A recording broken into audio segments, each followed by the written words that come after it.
چارسدہ میں عالم دین مولانا محمد ادریس کے قتل کیس میں اہم پیش رفت، قانون نافذ کرنے والے اداروں کا 5 سے زائد ملزموں کی گرفتاری کا دعویٰ۔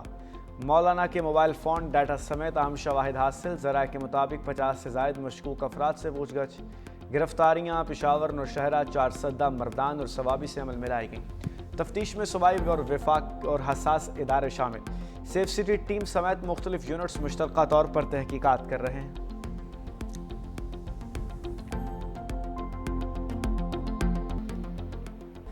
امریکی صدر دورہ چین مکمل کر کے وفد کے ہمراہ واپس روانہ۔ چینی وزیر خارجہ نے ڈونلڈ ٹرمپ کو رخصت کیا۔ دورے کے دوران امریکی صدر کی چینی صدر شی جن پنگ سے متعدد ملاقاتیں ہوئی، کئی معاہدوں پر دستخط، ایران سمیت کئی اہم امور پر تبادلہ خیال ہوا۔ ٹرمپ میڈیا سے گفتگو میں بولے کہ چین نے 200 بوئنگ جیٹس آرڈر کرنے پر اتفاق کیا ہے۔ چینی سرزمین پہ 2 سپر پاورز کی ملاقات۔ بیجنگ میں امریکی صدر ٹرمپ اور چینی صدر شی جن پنگ کی 1-on-1 ملاقات۔ ٹرمپ نے میڈیا کو بتایا کہ چین کے ساتھ شاندار تجارتی معاہدے کر لیے، ایران کے ساتھ کشیدگی پر وہ مسائل حل کیے جو دوسرے نہیں کر سکتے تھے۔ ایران کے معاملے پہ چین اور ہمارا موقف ایک جیسا ہے، نہیں چاہتے کہ ایران کے پاس جوہری ہتھیار ہوں۔ اس سے پہلے امریکی چینل کو انٹرویو میں ٹرمپ کا کہنا تھا کہ چاہتے ہیں کہ آبِ ہرمز کھلی رہے، چین ایران کو فوجی ساز و سامان نہیں دے گا۔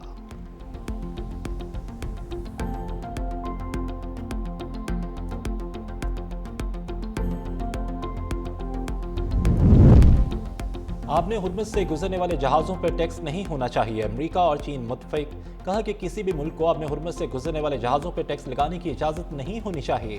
امریکی صدر ڈونلڈ ٹرمپ اور چینی صدر شی جن پنگ کی گریٹ ہال میں اہم ملاقات، دونوں رہنماؤں کی بات چیت 2 گھنٹے تک جاری رہی۔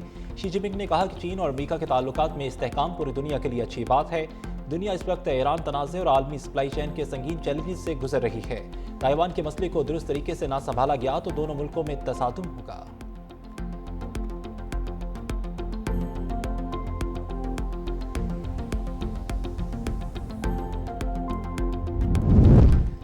امریکہ ایران معاملے پر چین کی مدد نہیں مانگ رہا، ان کی مدد کی ضرورت نہیں ہے۔ امریکی وزیر خارجہ مارکو روبیو کی وضاحتیں، کہتے ہیں کہ چین نے کہا کہ وہ آبِ ہرمز کو عسکریت کا مرکز بنانے کے حق میں نہیں۔ ٹرمپ نے واضح کیا کہ ایران امریکہ کی اندرونی سیاست کا استعمال کر کے انہیں بری ڈیل پر مجبور نہیں کر سکتا۔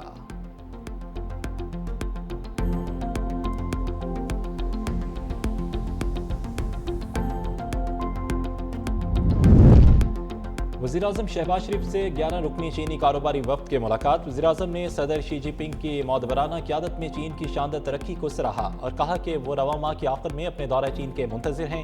شہباز شریف نے IBI گروپ کے پاکستان میں اپنے ڈیجیٹل اکانومی ہیڈ کوارٹر قائم کرنے کے فیصلے کو سراہا۔ وزیراعظم کا پاکستان اور چین کے درمیان کاروباری سطح پہ بڑھتے ہوئے تعاون پہ اطمینان کا بھی اظہار۔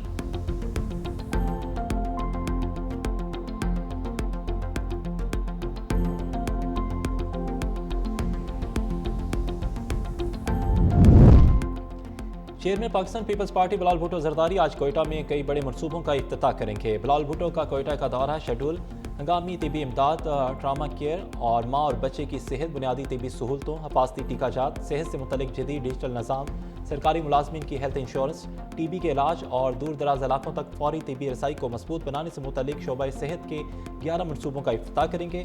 اس سلسلے میں بلوچستان کے وزیر اعلیٰ ہاؤس میں تقریب کا آغاز شام 4 بجے ہوگا۔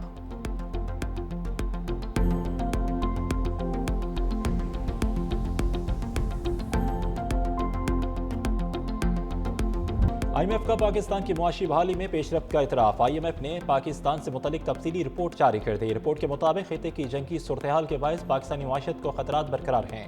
GDP گروتھ میں اضافہ، مہنگائی قابو میں ہے، کرنٹ اکاؤنٹ خسارہ مجموعی طور پر متوازن رہا۔ پاکستان میں تیل کی قیمتوں میں اضافہ مہنگائی بڑھنے کا سبب بنا۔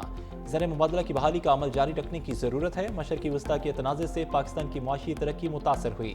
پاکستان کی معیشت میں استحکام آ رہا ہے، کچھ ٹیکس اصلاحات اور اہداف مکمل نہیں ہو سکے، جنگ کے مجموعی اثرات محدود رہنے کی توقع ہے۔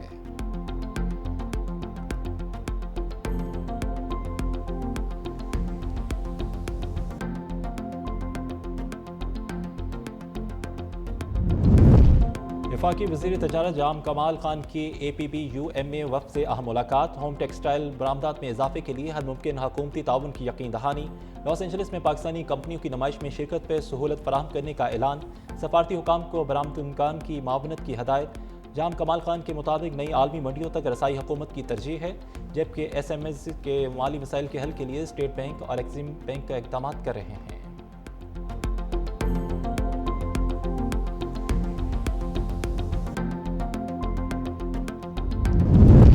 اسلام آباد ہائی کورٹ میں 190 ملین پاؤنڈ کیس کی سماعت، عدالت نے بانی پیٹے اور بشرا بی بی کے وکلاء کو دلائل دینے کے لیے 20 مئی تک آخری مہلت دے دی۔ وکیل سلمان صفدر نے سماعت ملتوی کرنے کی درخواست دائر کی۔ نیب کی مخالفت۔ عدالت نے حکم نامے میں کہا کہ گزشتہ سماعت کے دوران تمام فریقین کو حاضری یقینی بنانے اور اپیلوں پر دلائل دینے کی ہدایت کی گئی تھی۔ کیس کی حساسیت اور اہمیت کے پیش نظر وکیل کو ایک آخری اور حتمی مہلت دی جا رہی ہے۔ حکم نامے میں ہدایت کی گئی کہ سلمان صفدر تمام ضروری اقدامات مکمل کریں اور آئندہ سماعت 20 مئی کو اپیلوں پر باقاعدہ دلائل دیں۔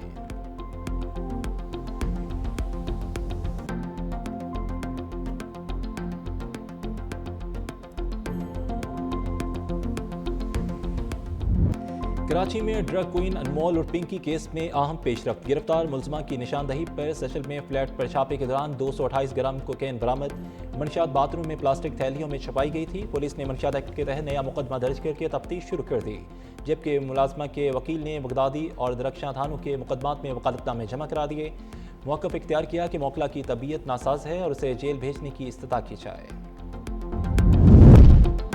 پولیس بڑوں کا منہ کھلواتی ہے اور ڈرگ کوئن راز اگلنے لگے۔ کس نے کب اور کتنی رشوت لی، حقائق سامنے آنا شروع ہو گئے۔ سرکاری اداروں کے اہلکاروں پر کروڑ روپے رشوت لینے کا انکشاف۔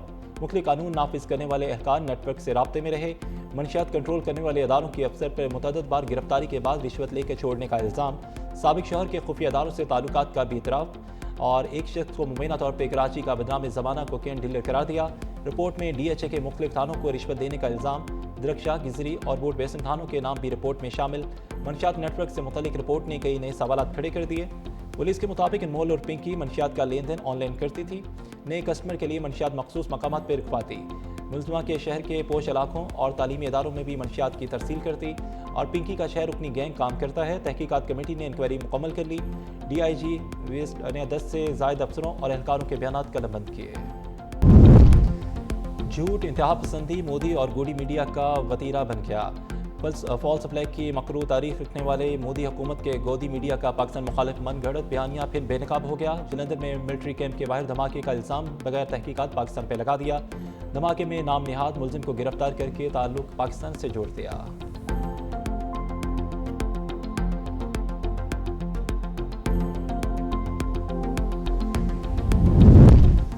افغان طالبان رجیم نے افغانیوں کو ہر قسم کے حق سے محروم کر دیا۔ افغان طالبان رجیم نے سیاسی اور معاشی آزادی چھیننے کے بعد اب افغان عوام کی جائیداد ہتھیانے کی بھی قانونی شکل دے دی۔ طالبان رجیم نے رہائشی زمینیں سرکاری قرار دے کر ضبط کی اور شہریوں کو ہی دوبارہ فروخت کرنے کا سلسلہ شروع کر دیا۔ افغان جریدہ افغانستان انٹرنیشنل کے مطابق طالبان رجیم نے سرکاری قرار دی گئی رہائشی زمینوں اور جائیدادوں کی ضبطگی اور دوبارہ فروخت کا نیا قانون نافذ کر دیا۔ طالبان رجیم نے سرکاری جائیداد کے نام پر مختلف علاقوں میں ہزاروں ایکڑ نجی زمین ضبط کر کے اپنے نام رجسٹرڈ بھی کر لی۔